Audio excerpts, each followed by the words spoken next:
The nuclear option. The nuclear option was inaccessible prior to Hack 6 because it requires a reservoir of life force you lacked until now. You had to cope effectively with the beast, the shit-slingers, the mayhem, and the folly before you could even consider blowing up your daily grind.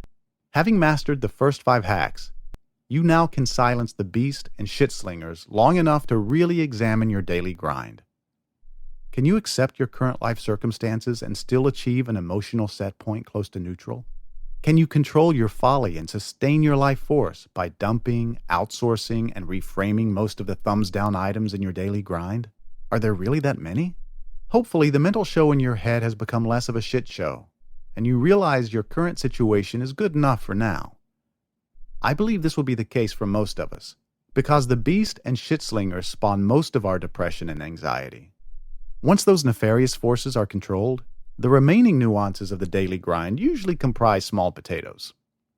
Nevertheless, we must discuss scenarios that call forth the nuclear option. The silencing of the beast and the steady increase in your life force finally lifts the heavy veil of your depression and anxiety enough for you to see that, hey, your daily grind really is intolerable, and you finally possess enough energy to push the red button and blow it the hell up.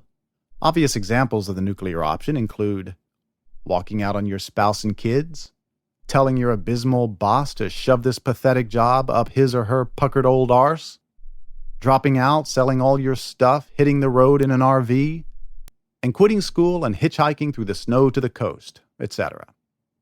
The life force is flowing again, baby, and it's time for a little scorched earth. Can the nuclear option work? Can going nuclear lead to a radical, sustainable upsurge in life force? I believe it can. Sometimes. I once knew a psychotherapist who extracted herself from a toxic marriage and later found a terrific guy. They lived happily ever after in his $18 million home in Woodside, California. We've all heard stories of Wall Street hedge fund managers who threw it all in to operate a boutique resort in Barbados or raise llamas in the Himalayas. Good shit can happen post-apocalypse. However, recall my postulation that the dominant theme of humanity is mayhem with the misfits. You want to be careful you aren't jumping out of the proverbial frying pan into the proverbial fire. To go nuclear, you can't be spontaneous, impetuous, or cavalier. You need to be strategic, organized, and patient.